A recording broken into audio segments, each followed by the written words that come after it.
Good morning, Philippines.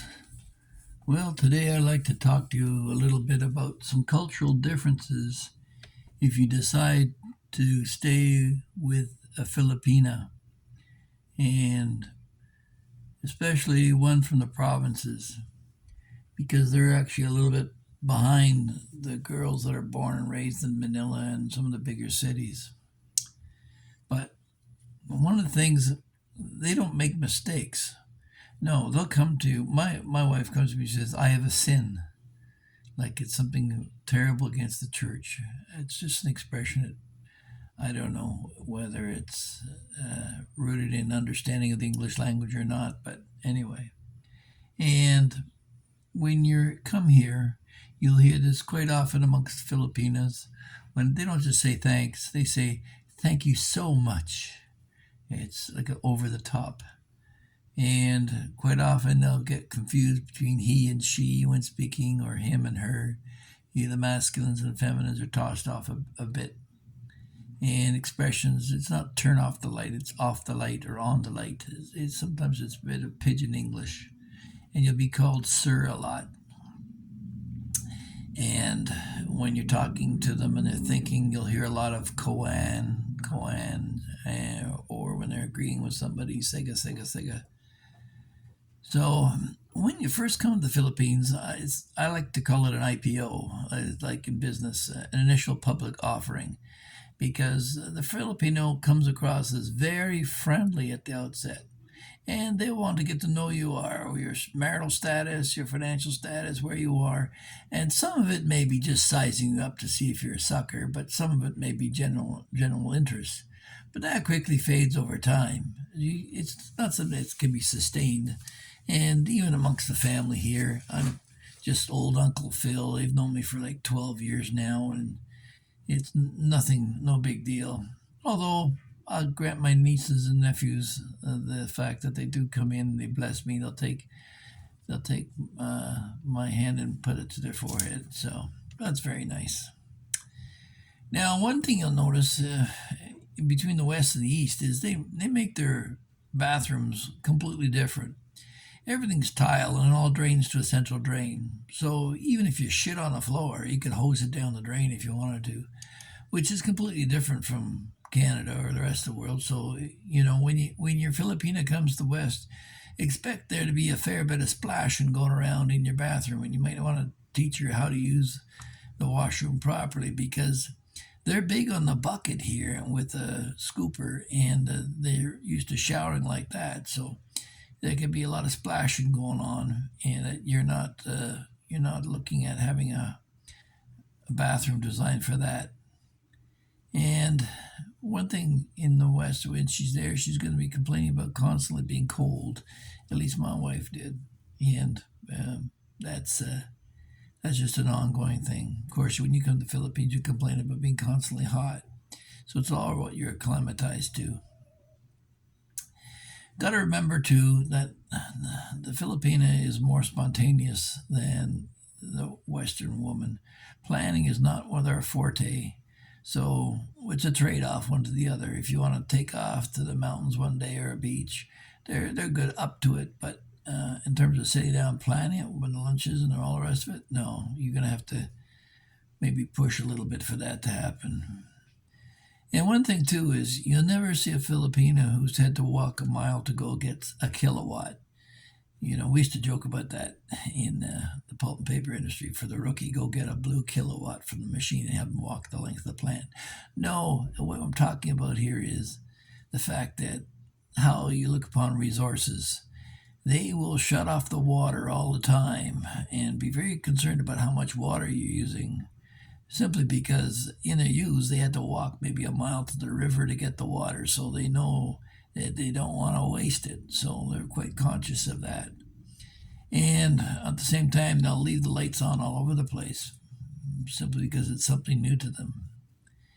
And coming from a poor background, you can expect clutter, because it's a poverty mentality they're coming from, where they never had anything, and as soon as they got something, they want to hold on to it forever, no matter how old and decrepit and how much it's falling apart. They'll find some use for it. So, yeah, you're going to find a lot of junk accumulating around your place for sure. And as far as the power goes, when they are concerned about the power, they may leave the lights on, but they'll go around and unplug everything. Because, yes, it's true, there's a small amount of current that's drawn to run things like the clock in your microwave and stuff like that. There's always a slight draw, but they're concerned about that, and they will shut that off by simply unplugging it. So they'll never throw anything out, including food, which will be left to spoil. They didn't have refrigeration out in the provinces, so they would just put a screen over to keep the flies away and season the meat. So, yeah, you're going to find food left out. And if you're in an environment where there's ants, you can figure out an ant infiltration pretty fast. So I'm always reminding my Filipino to put the food in the fridge to keep the ants at bay.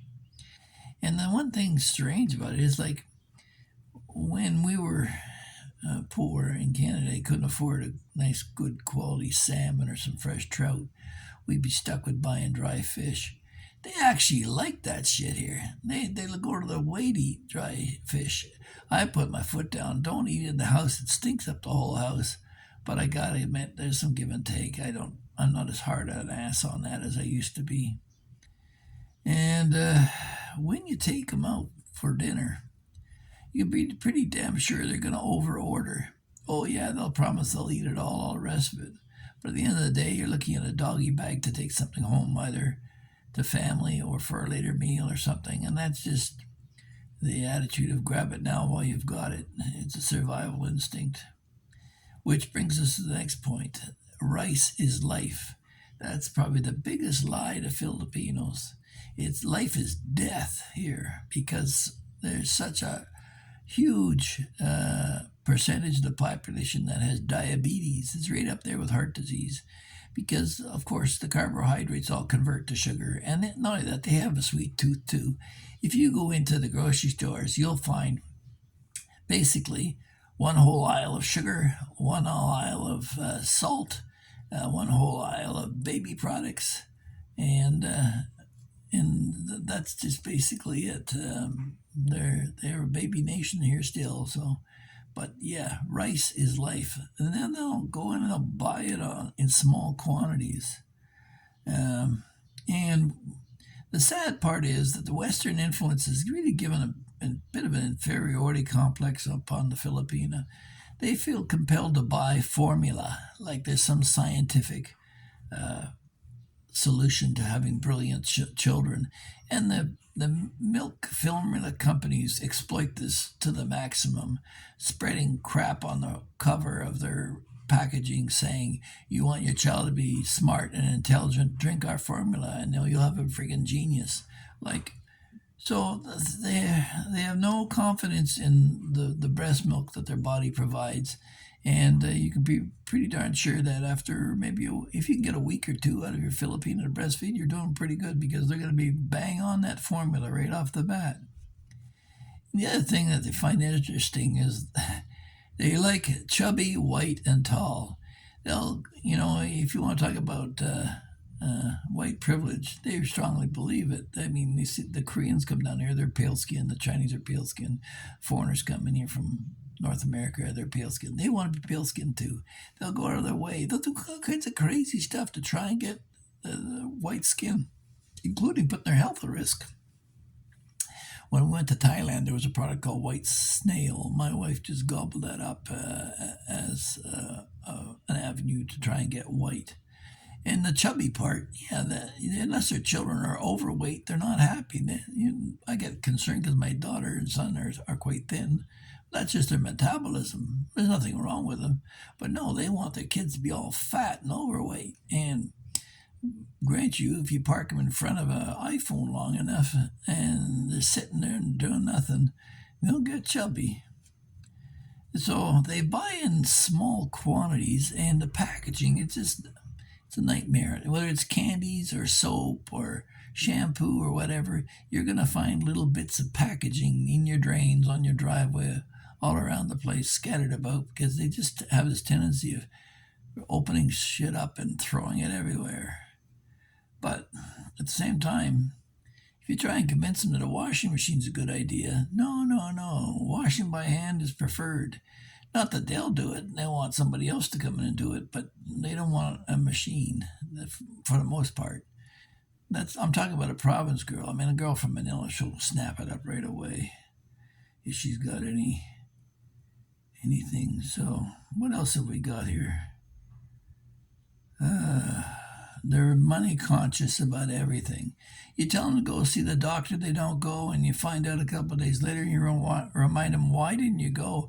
Oh, mahal, it's too expensive, dear. I can't afford. Can't afford. You got to shake out that poverty mentality here. And they have a preoccupation with their armpit hair. Like Western girls they do the eyebrows too, right? But yeah, they're really concerned about their armpits for some reason. So those are some of the things having a Filipina, that some of the transition to the east to west. You as a foreigner, you can't be too arrogant about this stuff, okay? Because you got to remember that the Philippines, as a nation, hasn't been around for very long. And before that, there were individual states that were always in constant conflict with the Spaniards and the Americans and the Muslims before that. The Muslims took over a large part of the Philippines at one point.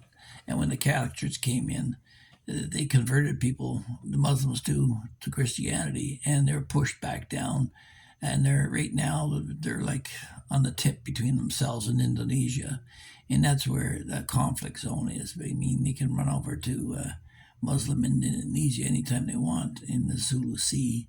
And that's where the tip of the problem is. If there's an issue, that's where it usually comes down.